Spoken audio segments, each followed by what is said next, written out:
a technician. Or if you're a pattern maker, be a pattern maker and a technical designer. Or if you're a salesperson, be a salesperson and a social media person. So you have to start building in all those other qualities. Some of the candidates we get now are recent grads, 23 years old. They come in with online portfolio, YouTube channel, Instagram following. They make their own videos. They shoot their own film. They do, and they're apparel designers. So if I were to look for a job, it's like I have my old portfolio. I don't have a YouTube, I don't have all these personal things, but that's what you have to do. It's all part of, I guess, personal branding. So if we were to look at a candidate, it's not enough to just be, I designed at this company from this year to that year. You have to have all those other aspects. So I think it's just a matter of taking a little bit of time, starting to build your personal portfolio, even if it's just Instagram, so that a company can see your true personality and just get a better sense of if you fit there, and vice versa, if you're going to be a good fit for them too. So, I would add and agree with everything that both Amy as well as Britta said. The thing that I would add, specifically since I come more from the commercial side of the world, there is an opportunity in which there's a little bit of the old school lost art as well as the new school. So analytics has become a huge deal regardless of the industry that you're in. And to understand the analytics that go on both from a retail perspective as well as within your own company and what's working, or the company that you're interviewing with for that you're trying to get into. Analytics is a really important thing. I will add, and this is where the old school comes in, is that there is a bit of street, and I'll use the word street as far as you have to balance the analytics with the street, i.e. and or the community, whatever you want to call it. Just walking around, I live in Portland, obviously the mecca of fashion and design. You can tell by my shirt, but I know someone was going to make a comment about that. But it's just one of those things where just being here in New York again and walking on the streets, you see so much, and there's so much that these consumers, our consumers, your consumers tell you. So to combine and marry the two of the analytics with the street in regards to, and then of course your portfolio, and then your YouTube video, and then everything else that goes in with it. That's what the companies are looking for outside of the additional, we need 7,000 people to run our digital sites and systems. So.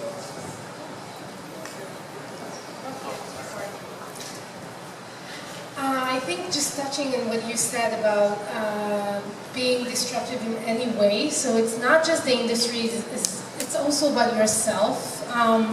Kind of like reject the ordinary and be a bit different, because imagine when you go to an interview, this person is expecting to find the perfect person that's going to work with him for the next couple of years, so he's looking for a human being, not a machine.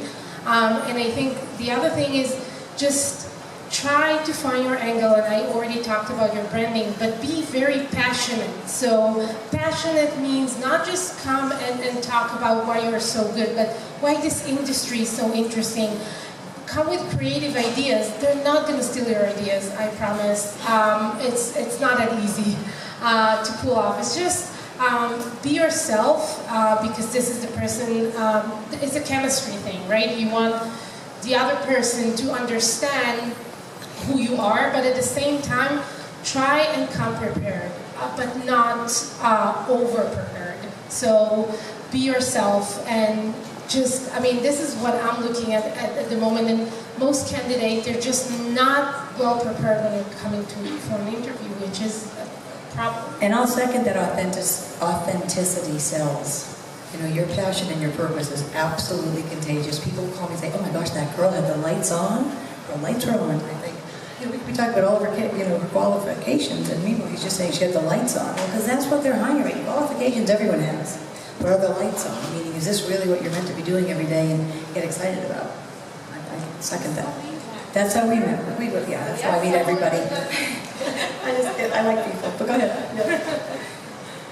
Okay, so I'm a little bit more old school. Of course, all the qualities that everybody spoke about are absolutely imperative to finding the right candidate. I like to have a good energy around me. I like to have passionate people who have a perspective, who will fight for the right product. Sometimes challenge me, but also to be part of the team. And I think that what's really important is just when I meet with somebody, do they laugh at a joke? Have they done their homework? If they don't laugh at you, right? Are they not? No, I mean, but I love a personal story of that. Maybe you're very passionate about what you're doing, but you also have a life outside of it that you had an experience that you're willing to share. And I do love when someone comes to me and says, "Oh, I've done homework on Amorex or the company you're with or Red Carter," and they can tell you a little bit about what they know before you start sharing what they're going to be getting into. So I like that. Okay. I have another question, but I'm going to hold off so that we can open it up to the audience. But before I do this, I do want to say, as we promised earlier, there were going to be ways in which you could take advantage of getting your professional edge on. And it is something that we offer at Amy Cole Connect. So everybody is sitting on a piece of paper, or if you're not sitting on a piece of paper, I'm going to have you hand out these pieces of paper and just toss it around the room. Yeah, thank you.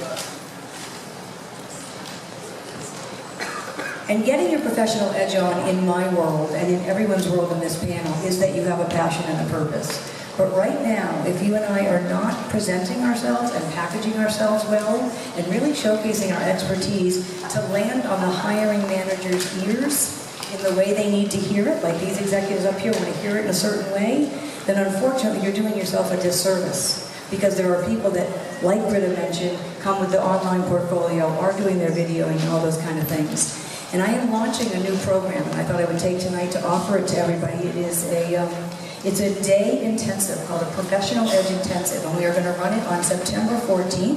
And please, if you don't want to do it, don't do it. If you'd like to do it, if you feel like this is the time in your world where you need to do it, it is a $1497 day. But for those that are here, if you take that piece of paper to the front where you signed in, it is $497. So I'd love to have you. It is going to be a day where we are going to look at your personal branding. How are you packaging your expertise?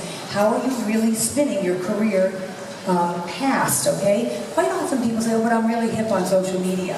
If you are an older person in the marketplace today, do not tell anybody that you're really hip on social media or that your nephew keeps you hip on social media. Ding-a-ling. You are just admitting that you yourself are not taking initiative in social media. You have got to be taking initiative in social media.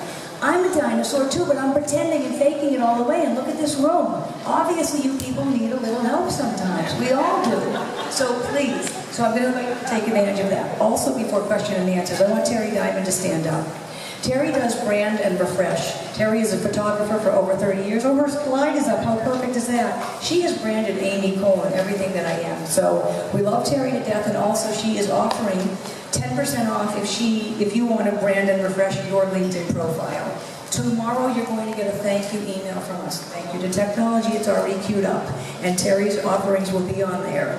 My offering, however, is for tonight only for that $497. I'm going to do a limited seating thing. But Britta and David, co-founders of Inside Fashion Design, that resource that they're talking about, design, development, and business, as a resource, they are offering you an ebook. So when you get our email tomorrow, you're going to have an ebook on what it takes to build a business in the business of design.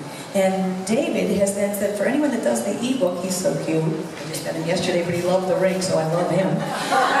He is going to offer you a half-hour one-on-one session on anything you want to talk about, whether it's getting involved in corporate, athletics, is it something that you might be missing when you're interviewing. He is an open ear and he loves to mentor.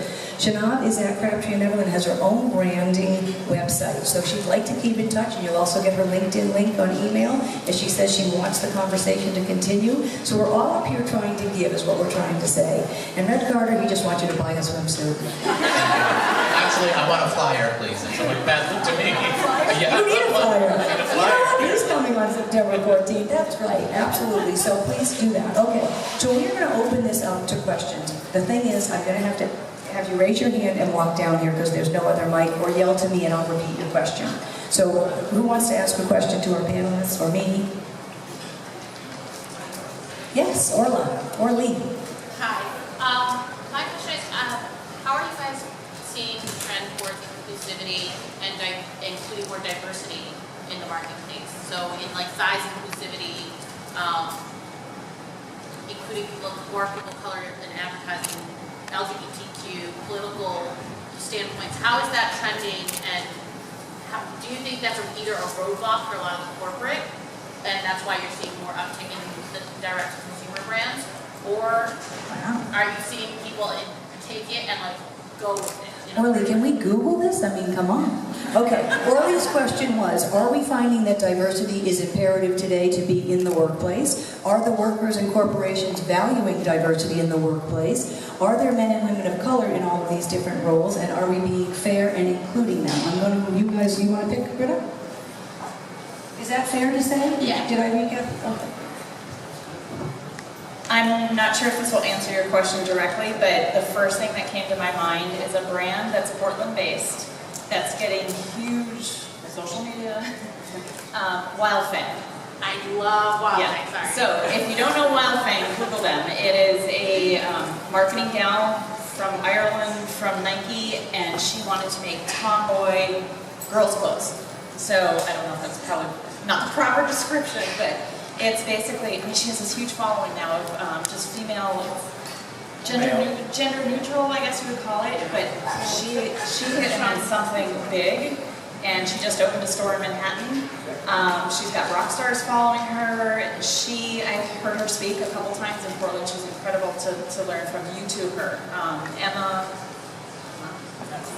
McElroy, Wildfang. So that's one brand that we see that has huge potential. I think they have huge opportunity. I think they hit on something really smart. They took a risk. It's different. They were disruptive, and it's just that product. It's reaching a consumer that was untapped. So.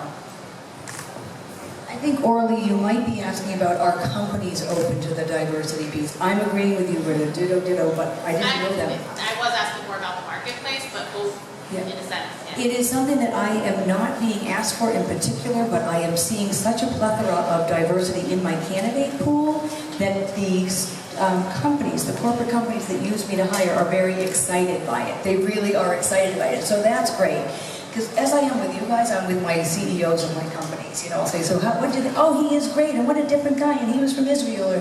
So I can feel the passion about people that maybe they don't have rules that they have to have this diversity, because in fashion, let's face it, there's very few rules.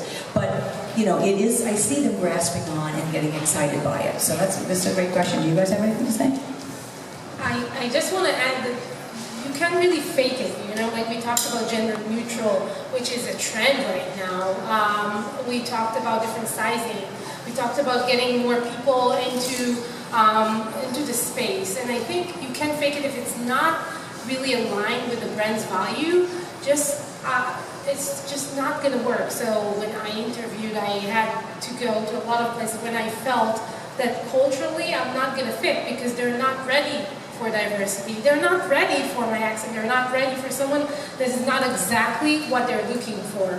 So just don't go there. There are enough places that they're not faking it. Gender neutral, and I mean, my goal now is to make the men section category on our site disappear, because I don't believe in that. I think the product is for everyone.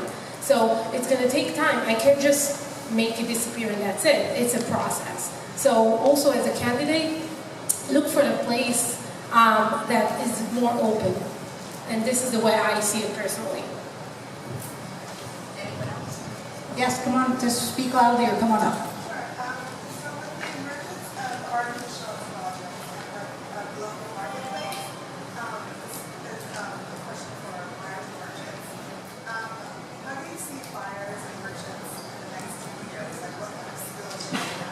Okay, with the emergence of, I know artificial intelligence, with the emergence of artificial intelligence, meaning the automation of all the planning and the buying and things like that. Okay, because also what's happening in my world is robotic selling. I mean, come on, I find it insane, but it's actually happening. So, with the influx of automation and artificial intelligence, where do we feel the buyers in the marketplace will be in 5 years? Is that fair? And in the global marketplace. Okay. Anyone?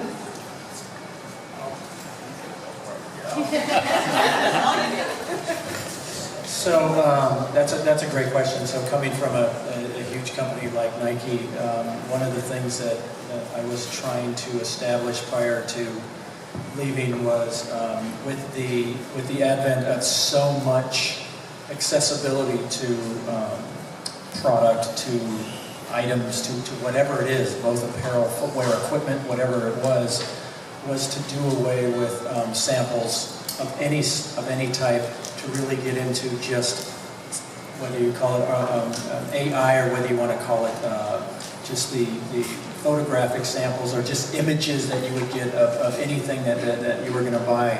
And just a little nugget for you.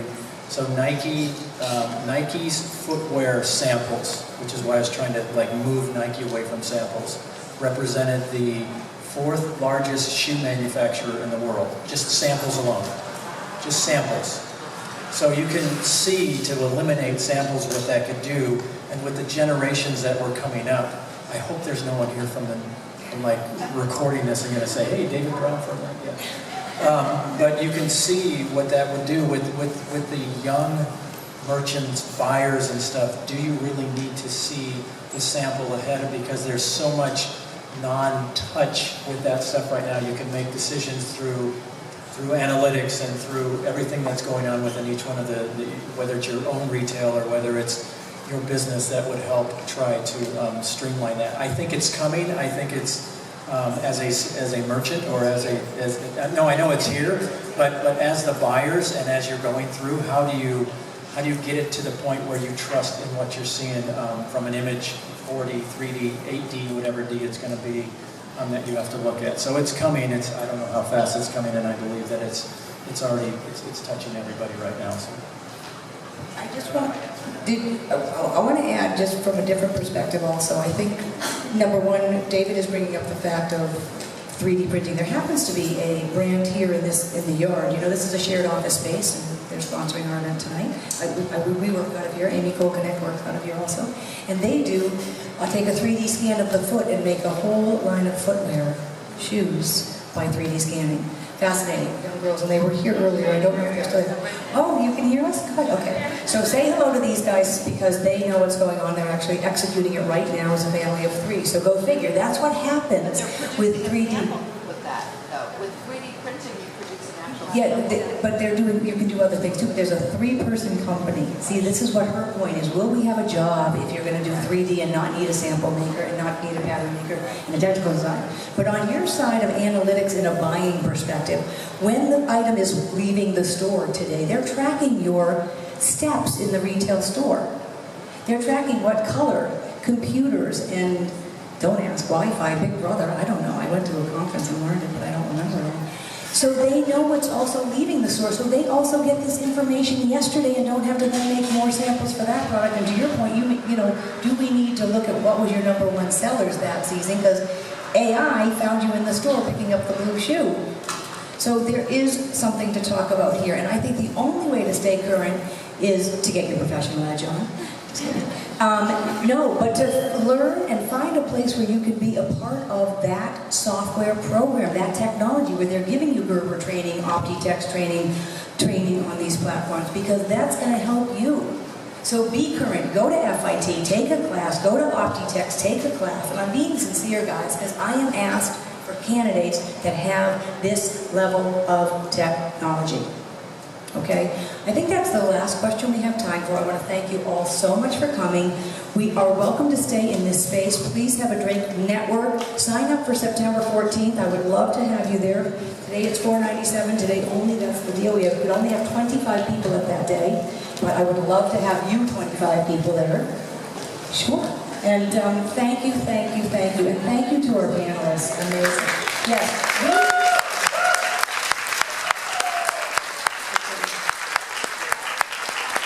Guys, we have a really fun 6th Avenue side of this building. It's a lounge. It's got really fun open windows. Go chit-chat there.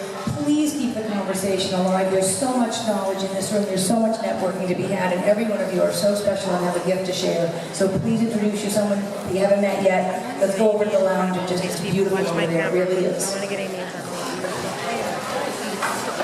Wait, can you guys sit there for one more second?